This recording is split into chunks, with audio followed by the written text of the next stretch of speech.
कि इस्लामियान पाकिस्तान ने हजारों जाने दी हैं इस अकीदा खत्म नबूवत के लिए।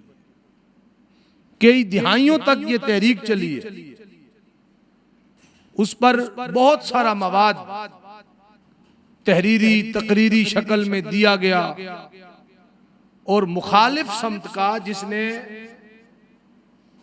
इस पिछली सदी में अकीदा खत्म नबूवत में लकब लगाने की कोशिश की, मिर्जा गुलाम कादियानी, उसकी और उसके हवारियों की इबारतें सामने लाकर बड़ी तहकीक, रिसर्च, जिद्दोजहद और लंबी तहरीक और हजार लोगों की कुर्बानियां देने के बाद इस अकीदा खत्म नबूवत के मुताल्लिक कानून साजी हुई।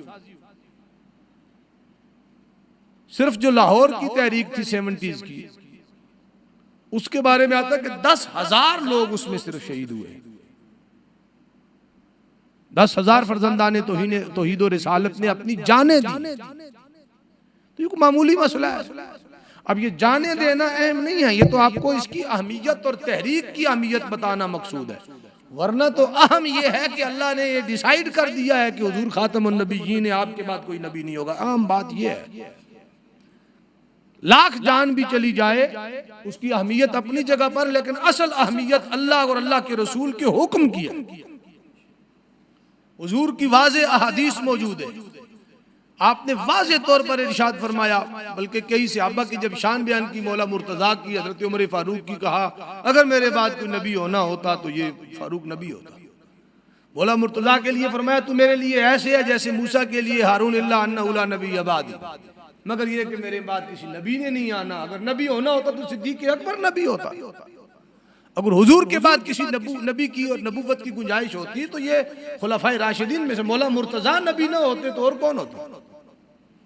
यहां आकर इस बदमाश ने नबी बनना था। वो चीजें क्लियर है, मैं नहीं चाहता कि उसके ऊपर हमारा ये मुख्तसर सी जो नशिस्त है हम उस पे वक्त लगा दें। वो चीजें बिल्कुल क्लियर है, अकीदा खत्म नबूवत वाज़े है, सिर्फ वाज़े ही नहीं बल्कि उम्मत को ये होश रखना चाहिए कि अकीदा खत्म नबूवत हमारी रेड लाइन है, उसको क्रॉस करने की किसी को भी इजाजत नहीं दी जा सकती। न किसी दाढ़ी पगड़ी वाले को, न किसी पेंट कोट वाले को, न किसी रियासत वाले को, और न ही किसी सल्तनत, हुकूमत और इदारे वाले। और जो क्रॉस करने वालों को सपोर्ट करे उनको भी कबूल नहीं किया जा सकता। ये डिसाइडेड मसला है। उस तहरीक के नतीजे में आईने पाकिस्तान के अंदर जहां मुस्लिम की तारीफ शामिल की गई, मुसलमान कौन होगा। पाकिस्तान की रियासत एक इस्लामी रियासत है और इसमें वजीर आजम और सदर आला ओहदों पर फायज लोग मुसलमान होंगे। ये आईन ने इसके ऊपर शर्त लगा दी। फिर कहा मुसलमान कौन है, उसकी तारीफ की गई कि वो जो अल्लाह की वहदानियत पर ईमान रखे और हुजूर की नबूवत पर नहीं, हुजूर की खत्म नबूवत पर ईमान रखे। अब ये मसला सिर्फ मिंबर और मेहराब का, आलिम और मुहक्किक का नहीं है, ये आईन का और कानून का मसला है और रियासत का मसला है। वो मुसलमान होगा जो हुजूर को खातमुन नबीयीन माने। इतनी बात भी होती तो कादियानी काफिर था, इतनी बात भी होती तो मिर्जाई काफिर लहीन था, लेकिन इससे आगे बढ़कर 263 वो जो उसकी जेली शेख का इजाफा किया गया, उसमें लिखा कि मिर्जाई या खुद को अहमदी कहे या लाहौरी ग्रुप कहे या कोई और नाम रखे, ऐसा ग्रुप वो है जिसे ये आईन गैर मुस्लिम डिक्लेयर करता है। उन्हें अलग से गैर मुस्लिम की तारीफ में भी बिल्कुल अलग पोर्शन उन्हें दे दिया गया। अब हुआ ये, मेरे पास ये वो पहले फैसले के कुछ वो तफसीलात हैं कि यहाँ पर एक कादियानी ने कुरान मजीद की तहरीफ का केस उस पर बना कि कुरान की झूठी तफसीर उन्होंने बनाई, उसमें अपनी मर्जी के मानी तर्जमे लिखे और उसे चनाब नगर में तकसीम किया। उस पर एक FIR लॉन्च की गई, 2000 उसके लिए दरखास्त दी गई 2019 में। 19, 20, 21, 22, 3.5 साल की जिद्दोजहद के बाद वो पाकिस्तान जैसे मुल्क में FIR कटी। यहाँ होता कुछ नहीं और 100 FIR कट जाती है। यहाँ जिसको हम चाहें टारगेट करने के उसके खिलाफ सैकड़ों एफआईआर काट देते हैं। झूठी एफआईआर रोज कटती हैं, तकरीबन हर थाने में नहीं तो हर दूसरे थाने में रोज एक या ज्यादा एफआईआर कटती हैं।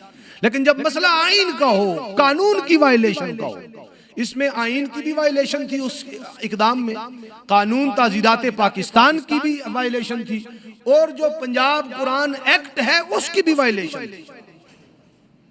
कुरान एक्ट पंजाब जिसमें बताया गया है कुरान कौन छाप सकता है, कौन नहीं छाप सकता, कौन उसकी तकसीम और तशहीर कर सकता है, कौन तबात उसकी कर सकता है, कौन नहीं कर सकता, उसकी भी, यानी झेली कवानीन की भी कई एक कवानीन की वायलेशन और आईन पाकिस्तान की भी मुखालिफत, क्योंकि आईन कवर देता है अपने नीचे वाले कवानीन को। इतने बड़े जुर्म और इतनी बड़े खतरे के बावजूद एफआईआर नहीं कटती, उनके हाथ इतने लंबे हैं, उनके बंदे इदारों में बैठे हुए हैं, इदारे मुखलिस नहीं है इस्लामी और अपनी रियासती काज के साथ। खैर आखिर को एफआईआर कटी, उनकी जनाब वो आगे मामला केस चल गया और फर्द जुर्म आयद होने को एक तरफ उन्होंने जमानत अप्लाई की उसके पास एडिशनल सेशन के पास, फिर उसके बाद वहां से रिजेक्ट हुई, फिर हाई कोर्ट में गई, वहां से भी रिजेक्ट होगी, जमानत नहीं हुई।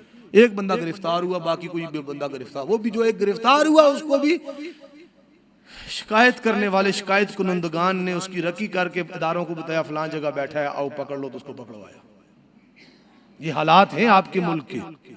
महंगाई तो है ही है ना अपनी जगह पर, अफरा तफरी तो है ही है अपनी जगह पर, मुल्क दिवालिया होने के दरपे है ही है अपनी जगह पर, मुआशी मसाइल, सियासी मसाइल, दीगर इंतजामी मसाइल तो हैं ही अपनी जगह पर।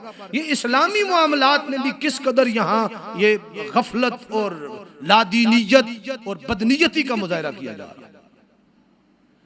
वो एक बंदा गिरफ्तार हो, उसकी वहां से नीचे से हाई कोर्ट लाहौर तक उसकी जमानतें रिजेक्ट होती रही, सुप्रीम कोर्ट में आ गया, इन्होंने कहा हम बैठे हुए हैं ना, आओ ना, हम तुम्हारी खिदमत के लिए मौजूद है। इन्होंने न सिर्फ उसे जमानत दे दी बल्कि जो उसने नहीं मांगा था वो भी उसको उठा के दे दिया। उन्होंने कहा तुम्हें हम जमानत भी देते हैं, आइंदा के लिए ये प्रोटेक्शन भी देते हैं कि तुम्हारे खिलाफ तो कोई इकदाम कर नहीं सकता, क्योंकि ये बड़े सखी बैठे हुए हैं मुसलमानों के लिए नहीं, दीन इस्लाम के गद्दारों के लिए, खत्म नबुव्वत के मुनकरों के लिए। मुझे नहीं समझ या ये खुद का दयानियत कि अपने अकीदे को वो तहफ़्फ़ुज़ देना या उसको उसके साथ अपनी यारी निभाना चाहते हैं, वफा निभाना चाहते हैं। अगर खुद नहीं है, मैं नहीं कहता कि वो है, मैं तो इम्कान की बात कर रहा हूँ, खुद नहीं है तो कम अज कम चूंकि कादियानी फितना बैनुल अक़वामी अम्ब्रेला के नीचे और छतरी के नीचे चल रहा है,